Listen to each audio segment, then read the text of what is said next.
Y vamos a leer ahí en el libro de Josué, estamos mirando esto, pues no venimos de allá, venimos de Romanos capítulo 14, capítulo 15, ya habíamos visto de Romanos capítulo 1 hasta el capítulo 8 y del 8 salteamos al 12 y del 12 al 13, 14 creo que llegamos y ahora venimos acá.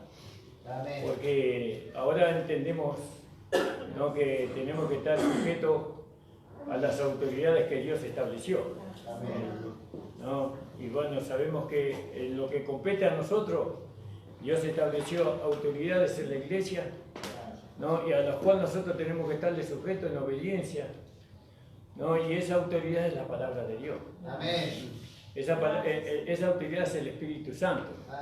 Pero esa autoridad también es el pastor. Y los hermanos maduros que predican la palabra del Señor, ¿no? Todo eso son autoridades que Dios estableció. Eso lo estableció Dios, ¿vio? Nosotros no tenemos que ver en ese asunto. Lógicamente que los que pone Dios nunca toman señorío sobre lo que no tienen que tomar señorío. Ellos con humildad, sabiendo que algún día darán cuenta. ¿No? Porque ellos darán cuenta, dice. Entonces, pero la sujeción es algo muy necesario. ¿Para qué? Es como el Señor le dijo a los discípulos: ¿y ustedes quién dice que soy yo?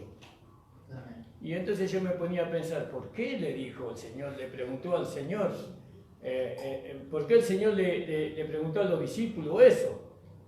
¿Y ustedes quién dicen que soy yo? Y porque había una tarea para hacer.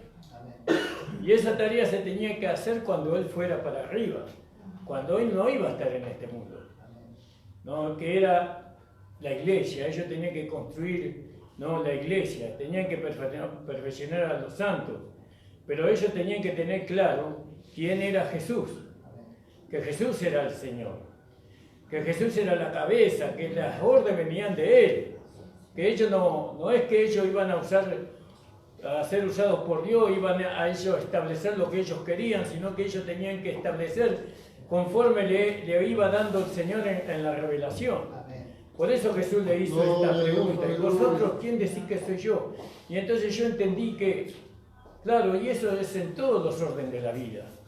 Si nosotros no tenemos claro quién es fulano, quién es mengano, y más cuando tenemos que hacer un trabajo para una construcción, por ejemplo, entonces la construcción no se va a hacer porque yo voy a querer guiar yo la construcción.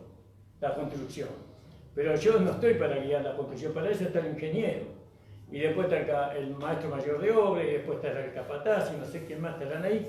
Y ahí tengo muchas personas que me van a guiar. Yo simplemente soy un peón. Tengo que seguir una dirección que se me va dando para que la obra se termine. Ahora, si yo quiero hacer lo que yo quiero, entonces en lo material se me dice: bueno, perdóname, pero vos no podés trabajar con nosotros porque vos no estás capacitado para seguir una dirección. Eso es lo natural. En lo espiritual no es menos. Nosotros tenemos una tarea. La tarea que nosotros tenemos los pastores, los evangelistas, los maestros, ¿no?, es perfeccionar a los santos. Ahora, ¿cómo vamos a hacer nuestra tarea si no nos reconocen? Y entonces, para reconocernos, entonces, ¿qué hizo Pablo? ¿No? Entonces dice: yo, Pablo, apóstol de Jesucristo.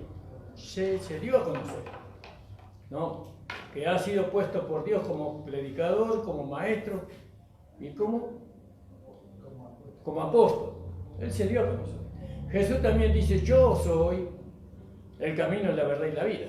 Y nadie va al Padre si no es por mí.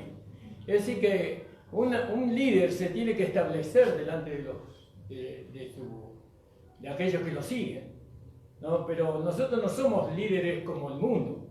Nosotros somos pastores, evangelistas, maestros, puestos por Dios. Y los hermanos tienen que reconocernos a nosotros, para que nosotros podamos hacer el trabajo, no para que nos besen los pies. No necesitamos eso. Necesitamos que nos reconozcan para que nosotros podamos perfeccionarlo, porque si le damos un consejo y no nos reconocen, si nos miran y nos dicen: que me viene a aconsejar, ¿por qué no mira su vida? ¿Se acuerdan cuando decíamos eso? Ahora ya no le decimos más, porque ahora ya hemos crecido, ya hemos madurado. No, pero ahora le vamos al Señor. Bendice a tu siervo, Señor, ayuda. Entonces ahí está. Tenemos que reconocer a aquellos que tienen los dones, porque no nos olvidemos que Dios puso dones en las iglesias, ¿no? Y acá Dios puso dones que todavía no se ven completamente, pero que están. Ya se van a manifestar a su tiempo. Gloria al nombre del Señor. Pero hay que reconocerlo, ¿no? Y el hermano que ha sido puesto como don tiene que ser ejemplo de la ley. Así dice la Escritura. Y bueno, ¿y ejemplo en qué? En conducta y en fe, dice. Porque dice que tenemos que mirar cuál sea su conducta y cuál sea su fe. No cómo es su carne, no, sino cuál sea su conducta y su fe. Y en eso tiene que ser ejemplo. Amén, podemos decir amén, hermano. Amén, gloria a Dios. Y acá, fíjese que Josué, para poder tener victoria sobre la ciudad de Jai, ¿no? Y la ciudad de Jericó, él tuvo que reconocer al varón con la espada desenvainada. No lo conocía. Y él se dio a conocer al varón. Yo soy el príncipe del ejército de Jehová. Y se arrodilló, se postró. ¿Qué dice tu señora, su siervo? Le dijo. Fíjese. Si la esposa no reconoce al esposo, ¿cómo el esposo va a hacer su trabajo? Si ella quiere ocupar el lugar del esposo. Si los hijos no reconocen a los padres, ¿cómo recibirán el consejo? Y así en todos los órdenes de la vida es así, ¿no? Y nosotros tenemos que aprender, hermanos, ¿no? Hoy estoy yo, mañana puede estar usted, ¿no? Y bueno, y hay que establecer lo que uno es delante de los hermanos. Y Dios le va a respaldar. Porque acá es la cuestión que Dios le tiene que respaldar, ¿no? Y eso es lo más importante. Que Dios dé este testimonio acerca de nosotros, lo que Él nos puso a nosotros. No que nosotros no nos hemos puesto a dedo ni por hombre, sino que Dios nos colocó a nosotros. Amén, hermano. Entonces vamos a leer acá en el capítulo 10. Yo hoy me estaba preguntando, bueno, después se lo digo. Dice, y cuando Adonisedec, rey de Jerusalén, oyó que Josué había tomado Jai y que la había asolado, como había hecho a Jericó y a su rey, así hizo a Jai y a su rey, y que los moradores de Gabaón habían hecho paz con los israelitas que estaban entre ellos. Tuvo gran temor, porque Gabaón era una ciudad como la de una de las ciudades reales, y mayor que Jai, y todos los hombres, y todos sus hombres fuertes. Por lo cual Adonisedec, rey de Jerusalén, envió a Oán, rey de Hebrón, a Pirián, rey de Jarmut, a Joafía, rey de Laquis, a Debir, rey de Glón, diciendo, subid a mí y ayúdenme a combatamos a Gabaón, porque ha hecho paz con Josué y con los hijos de Israel. Entonces yo miro a muchos hermanos, o algunos, no todos, y yo digo, pero este tema tocamos cuando ellos se fueron, y ahora lo volvemos a tocar. Es como que retrocedemos en el tiempo y estamos en el mismo lugar. Es como aquel hombre que perdió el hacha y tuvo que señalarle al siervo dónde había perdido el hacha. Hoy estamos. Yo pensé que iban a estar todos los hermanos nuevos, pero damos gracias que están los que tienen que estar. Y están justamente en este tema. Y yo digo, Señor, qué sabio que eres tú, ¿no? Porque dejamos hace, ¿cuánto? Hace 6, 7, 10 años en este punto. ¿Y cuál es este punto? Este punto es el punto en donde Dios nos está llevando a nosotros a una santificación, ¿no? Para que Él pueda manifestarse a través de nuestra humanidad, de nuestro vaso de barro. Y entonces nosotros sabemos, por los hermanos mayores, sabemos que cuando hablamos de la derrota de Adonisedec, nosotros sabemos que este capítulo 10 habla del alma del hombre, porque vimos en el capítulo 9 que habla de la carne del cristiano, o del vaso de barro, ¿no? Pero acá habla del alma. Y entonces nosotros decíamos hace unos años atrás, y que los hermanos no lo pudieron entender, y porque no lo pudieron entender, entonces no pudimos seguir avanzando como iglesia.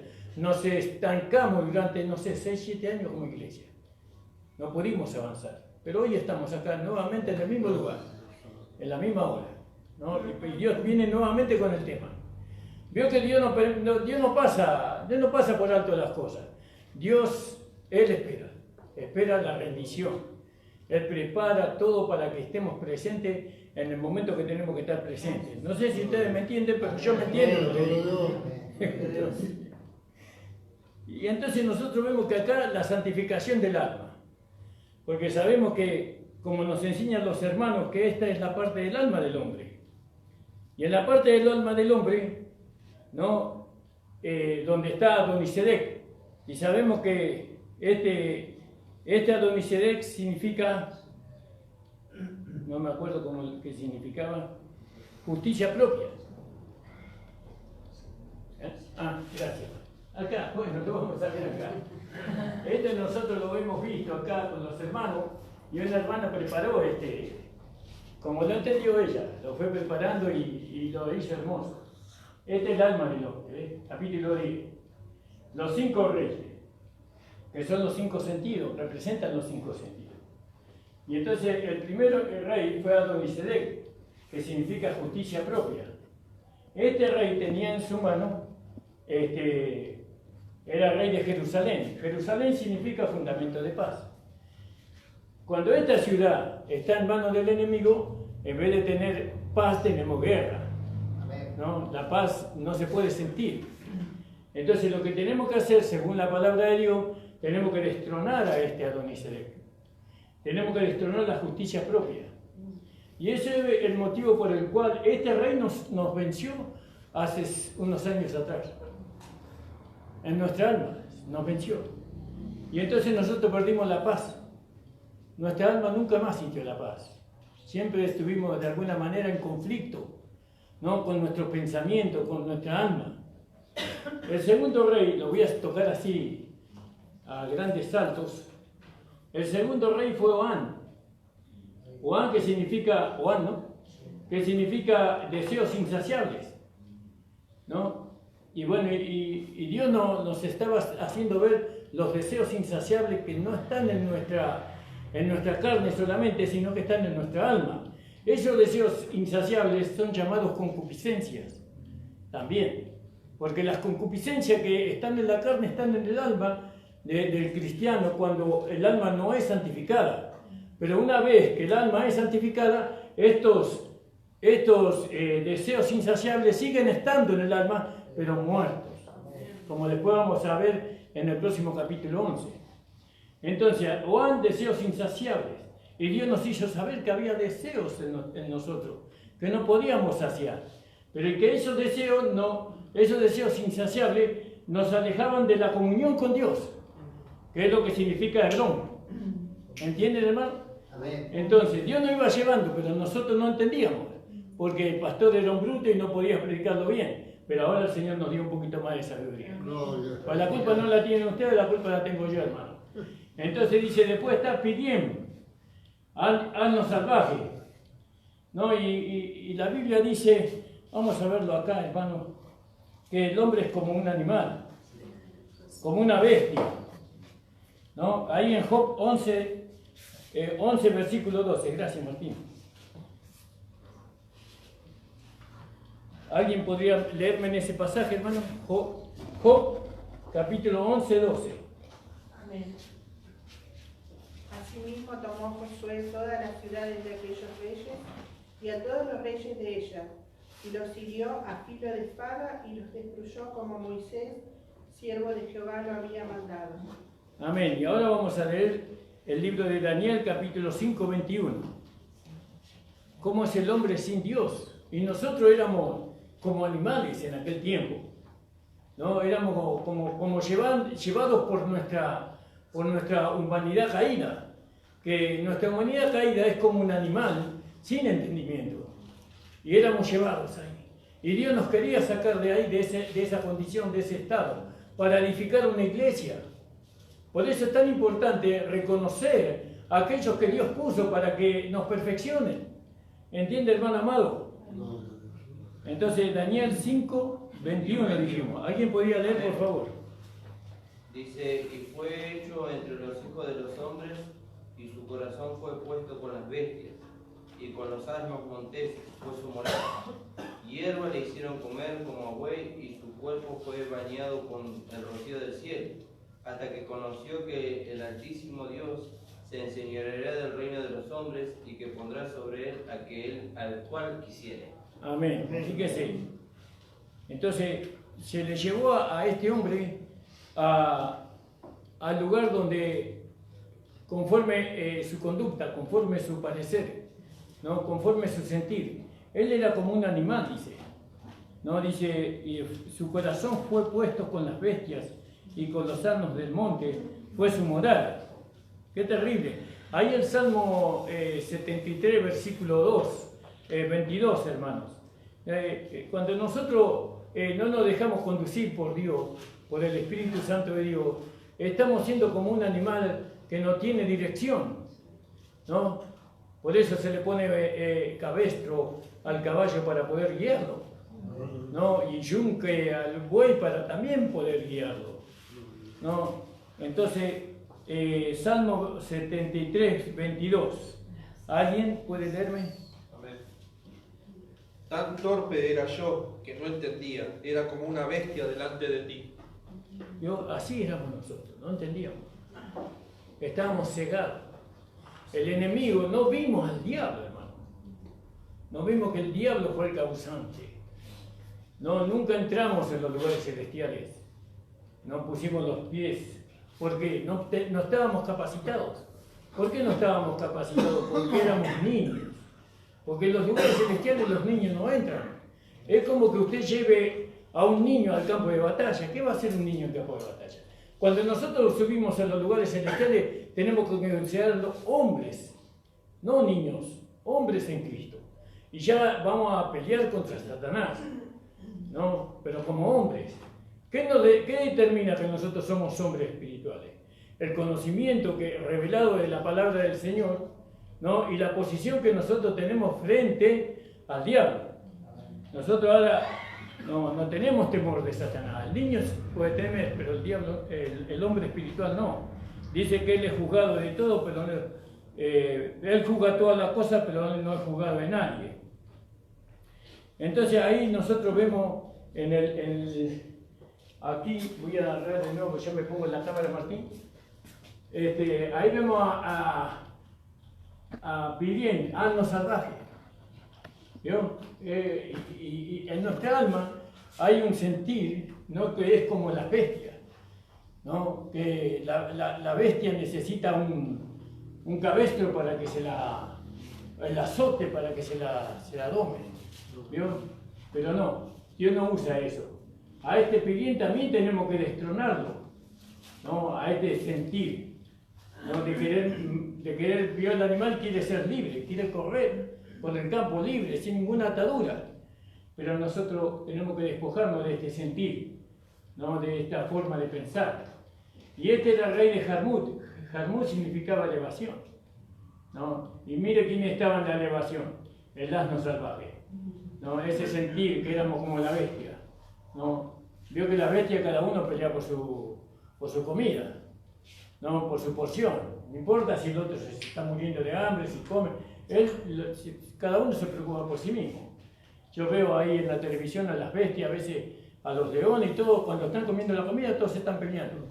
Bueno, y dice el rey Jarmut, elevación, ¿no? Y nosotros sabemos que nosotros ahora estamos con Cristo en los lugares celestiales como una nueva creación. Porque tenemos que recuperar este lugar. Tenemos que introducirnos acá. Y después está Jafía, que significa resplandeciente, ¿vio? Que era rey de Laquis, caminar como hombre. Y hay un caminar del hombre, que el hombre está apoyado en su caminar por su conducta, ¿no? Pero nosotros no caminamos basado en nuestro esfuerzo de mantener una conducta, una moral, sino que nosotros caminamos como el nuevo hombre, ¿no? Y resplandecemos, ¿no? En medio de este mundo, dice, como luminares en el mundo somos nosotros. Y entonces nosotros tenemos que dejar de resplandecer como hombre, como el viejo hombre, para hacer una nueva creación. Entonces ahí viene el rey de Laquis, caminar como hombres, pero como un hombre espiritual. No como un hombre carnal, sino como un hombre espiritual. Y nosotros, ¿qué hacíamos? Nosotros caminábamos como hombres carnales, no como hombres espirituales. No, porque todo esto, estas ciudades estaban en la mano del enemigo. Y Dios nos quiso sacar de ahí. Pero nosotros no lo vimos venir al diablo. En vez de pelear contra el diablo, peleábamos entre nosotros. Pero eso ya no puede seguir así. Ahora Dios quiere que sigamos avanzando. Que sigamos avanzando.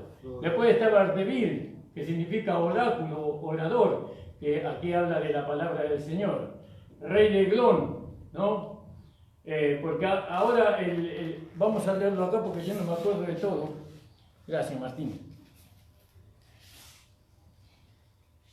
Entonces dice los hermanos en Eclesiastés 1, 4 al 8, generación va y generación viene, mas la tierra permanece para siempre.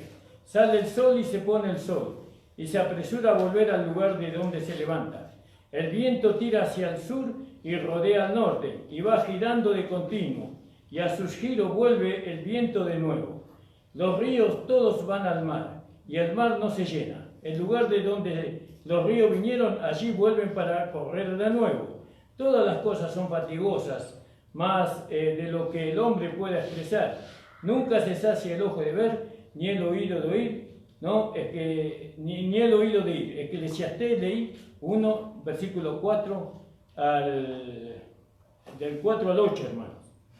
Entonces fíjese, ¿no? Nosotros teníamos una sed, ¿no? Teníamos un deseo, ¿no? Que no podía ser saciado, ¿no?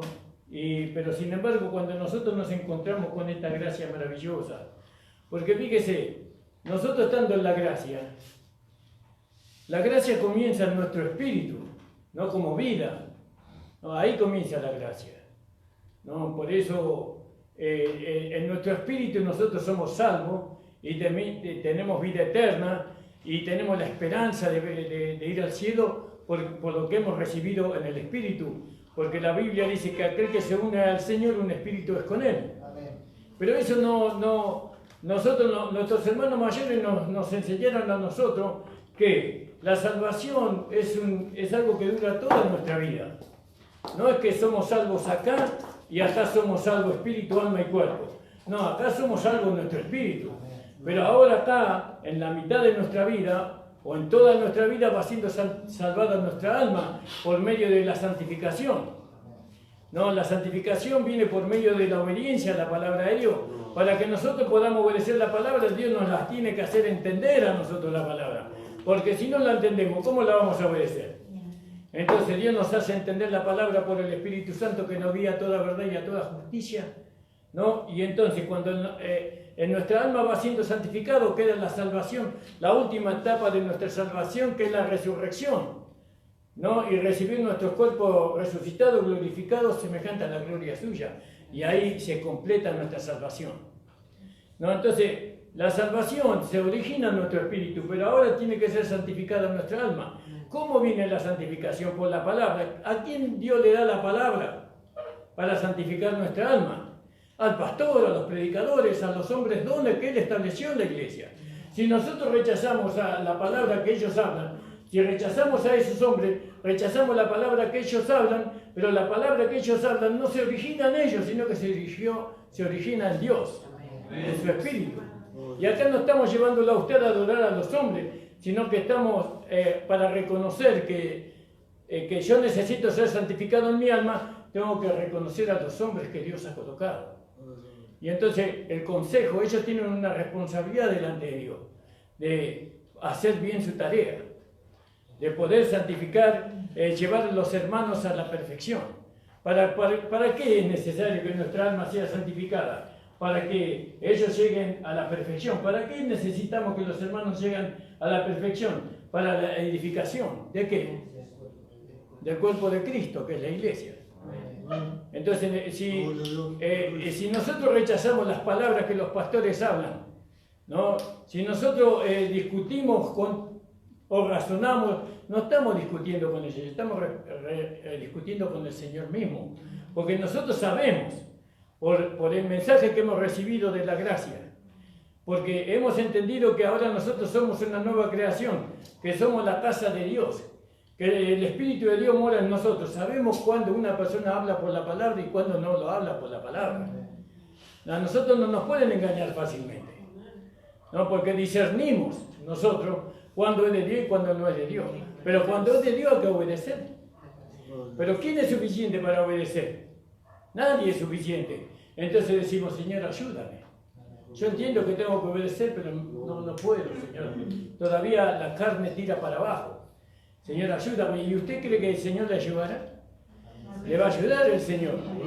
Porque Él se comprometió con nosotros, que Él nos acompañaría hasta el final de nuestra carrera. Por eso la santificación de nuestra alma es algo muy delicado. Es algo, no es algo opcional, es algo vital. Es necesario que nuestra alma sea santificada. Por eso los hermanos, muchos hermanos volvieron a donde estaban antes. Volvieron al mundo, volvieron a la carne, volvieron a la fiesta, volvieron a muchas cosas, cuando la habían dejado. No, ¿cómo la dejaron? Dios les llevó a que dejaran esas cosas, que muchos llaman que son legalistas, pero no es legalidad. Eso es moral, es ética, ¿no? Conducirnos, hablar, expresarnos, vestirnos como Dios dice. No, eso no es legalidad. Legalidad es tratar de ser salvado por medio de las obras. Eso sí es legalidad. Pero muchas cosas que Dios nos ha mostrado, ¿no? Y que nosotros, una vez que Dios nos mostró esas cosas, nosotros dejamos todo lo que teníamos de la vieja vida. Entonces tomamos para la nueva vida. Pero resulta que ahora volvemos a tomar lo que hemos dejado. ¿Y cómo no irá? ¿Podrá Dios santificarnos? ¿Podemos alcanzar la fila de la esposa de esa manera? De ninguna manera. Pero gracias a Dios, que esta gracia, una de las virtudes que tiene esta gracia es la misericordia. No, que esta gracia no es como la ley, que cuando uno pecaba era apedrado y muerto, y maldecido. Pero esta gracia es restauradora. ¿Sí, hermano? Amén. Esta restauradora, que ella siempre nos da la oportunidad de que nosotros volvamos a levantar el hacha de donde la perdimos. No, nos da la oportunidad, no nos condena. Por eso estamos acá en esta noche. Dios nos está dando una nueva oportunidad para nuestra vida, para que alcancemos su privilegio. Pero no va a ser fácil, hermano. Alcanzar el supremo llamamiento no es por solamente yo soy la esposa, no. Tengo que permitir que la palabra santifique mi alma, que en todos aquellos reyes que una vez gobernaron mi alma ya no lo gobiernan más. ¿No? Porque la gracia venció, ¿qué venció? La gracia venció el mundo, venció la carne, venció la cruz, venció la muerte, la sepultura. ¿No? ¿Quién puede? El pecado. ¿Quién puede detener la gracia? Nadie puede detener la gracia. La gracia es mayor. Por eso está escrito ahí en el capítulo 8 de Romanos, dice que el Espíritu de vida en Cristo Jesús me ha libertado del poder del pecado y de la muerte. Pero lo que la ley no podía hacer, lo hizo la gracia. Y entonces nosotros tenemos que dar testimonio de eso. No volviendo al lugar donde Dios nos sacó, sino manteniéndonos firmes, ¿no? En donde Dios nos colocó a nosotros, que es en este mensaje maravilloso de la gracia. Hermano, deje que el Espíritu y la palabra santifiquen su alma. Hermano, es necesario ese. No va a ser fácil rendirse, porque una de las primeras cosas que yo aprendí en la gracia fue que el hombre se tiene que rendir a Dios. Caer postrado, como aquel que fue vencido por uno mayor. ¿Acaso Dios no le venció a usted? A mí me venció el Señor. A mí me venció, su amor me venció. ¿No? Y siempre en los peores momentos de mi vida yo siempre dije, Señor, ayúdame porque hasta acá no puedo. Si tú no me ayudas voy a seguir haciendo lo que no debo de hacer. Y bueno, y el Señor me escuchó, siempre me escuchó el Señor. Y me levantó siempre, nunca me dejó destacar. Siempre nos levantó el Señor. Y hasta aquí nos ayudó el Señor. Por eso, hermano, qué maravilloso que es esta gracia que hoy usted puede estar acá y escuchando esta palabra. Yo siempre digo que los hijos no tienen el padre que quieren, sino que tienen los padres que necesitan. ¿No? Si tuvieran los padres que quisieran, no nos tendrían a nosotros. No, porque nosotros somos, ¿qué vamos a hacer? Somos los padres que Dios les dio a ellos. Así las iglesias no tienen los pastores que quieren, tienen los pastores que necesitan. Porque si tuviéramos que elegir el pastor, y los que queríamos, no, este no. Voy a buscar uno que más o menos esté de acuerdo con mi idea de pensar, de sentir. ¿O no es así, hermano? Es así, las cosas son así. Y bueno, y gracias al Señor le doy porque ustedes están aquí en esta noche. ¿No? Y que podamos seguir hasta el final. Que podamos seguir hasta cuando suene la última trompeta. Que podamos ser todos juntos para el encuentro con el amado. Amén, hermano. Le invito a ponerse de pie. Amén. Gloria al nombre del Señor. Señor, te damos las gracias por tu palabra, Señor. Señor, gracias por esta desviación del mensaje que tú has dado en esta noche. Señor, gracias, Señor amado, porque tú has permitido que en esta noche estuviéramos todos juntos para escuchar esta tu guía, Señor. Señor, ayúdanos, Señor, porque ¿quién es suficiente para obedecer? Necesitamos de ti, Señor.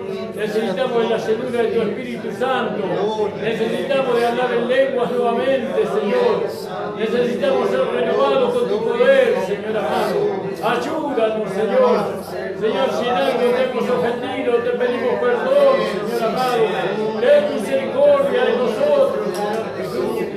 Señor, ayúdanos a ser mansos y humildes de corazón, Señor. Ayúdanos, Señor. Haz la obra en nosotros, Señor. Que tu mano se pueda ver en el vaso, Señor. Señor, que tu mano se pueda hacer en la obra que tú haces en nosotros. Gracias te damos, Señor. Bendice a las hermanas y a los hermanos, Señor. Renuévalos nuevamente, Señor amado. Aleluya. Renuévalos con tu poder, Señor amado. Porque tú nos has traído para la restauración en esta noche, Señor. Bendice, Señor amado. Aleluya. Gloria a tu nombre, Señor. Alabado tu nombre, Jesús amado. Aleluya. Gloria, gloria, Señor.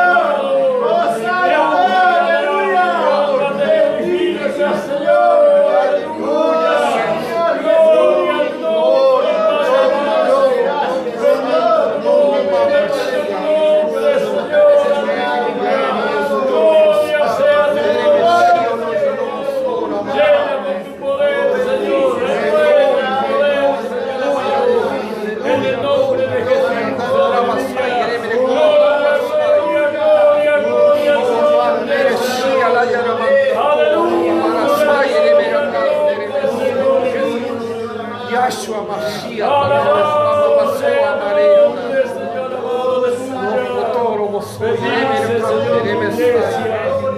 Bendice como Mashiach la iglesia.